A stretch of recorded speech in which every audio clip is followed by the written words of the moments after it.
Then Pilate therefore took Jesus and scourged him. The soldiers platted a crown of thorns and put it on his head, and they put on him a purple robe, and said, Hail, King of the Jews! And they smote him with their hands. Pilate therefore went forth again and saith unto them, Behold, I bring him forth to you, that ye may know that I find no fault in him. Then came Jesus forth wearing the crown of thorns and the purple robe, and Pilate saith unto them, Behold the man.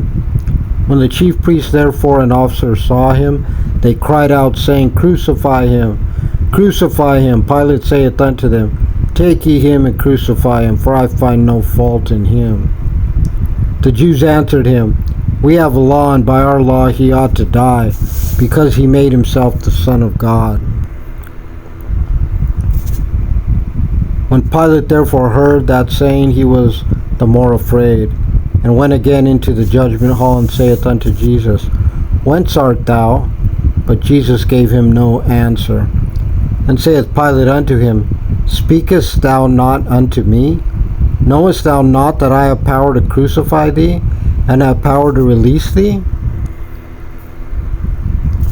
Jesus answered, Thou couldst have no power at all against me, except it were given thee from above. Therefore he hath delivered me unto thee hath the greater sin. And from thenceforth Pilate sought to release him. But the Jews cried out, saying, If thou let this man go, thou art not Caesar's friend. Whosoever maketh himself a king speaketh against Caesar. When Pilate therefore heard that saying, he brought Jesus forth and sat down in the judgment seat in a place that he called the Pavement, but in the Hebrew, Gabbatha.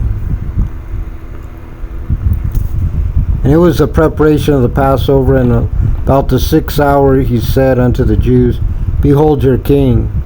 But they cried out, Away with him, crucify him. Pilate saith unto them, Shall I crucify your king? The chief priests answered, We have no king but Caesar. Then delivered he him therefore unto them to be crucified. And they took Jesus and led him away.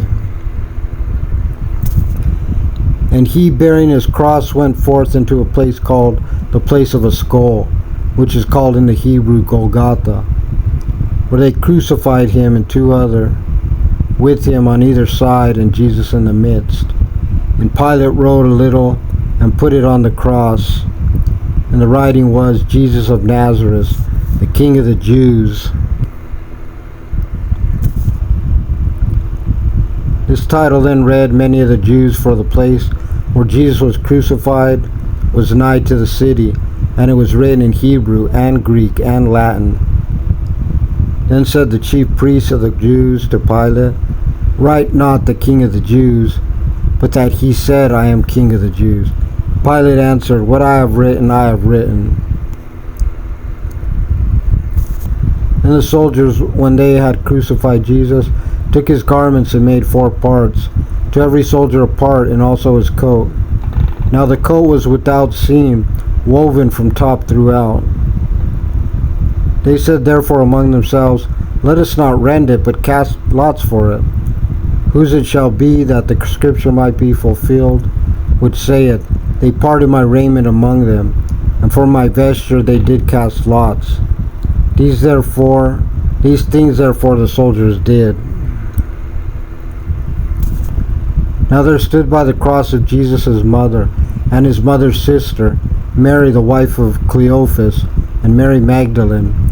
When Jesus therefore saw his mother, and the disciple standing by whom he loved, he saith unto his mother, Woman, behold thy son.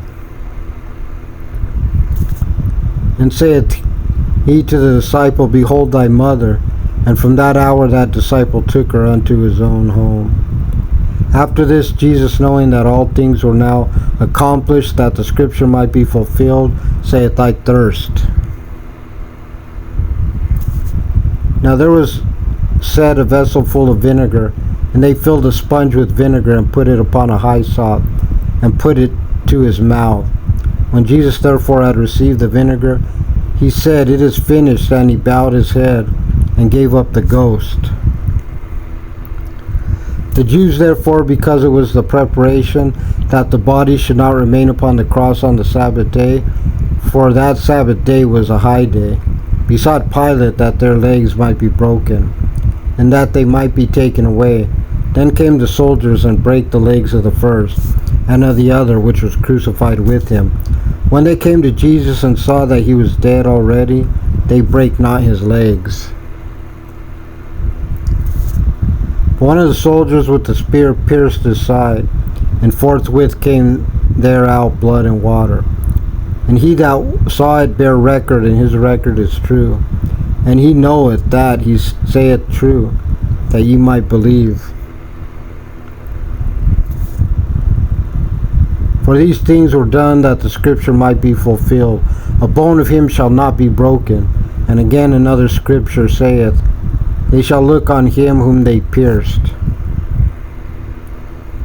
And after this, Joseph of Arimathea, being a disciple of Jesus, but secretly, for fear of the Jews, besought Pilate that he might take away the body of Jesus, and Pilate gave him leave. He came therefore and took the body of Jesus. And there came also Nicodemus, which at the first came to Jesus by night, and brought a mixture of myrrh and aloes, about 100-pound weight. Then took they the body of Jesus, and wound it in linen clothes, with the spices, as the manner of the Jews is to bury. Now in the place where he was crucified there was a garden, and in the garden a new sepulchre, wherein was never man yet laid. There laid they Jesus therefore, because of the Jews' preparation day, for the sepulchre was nigh at hand.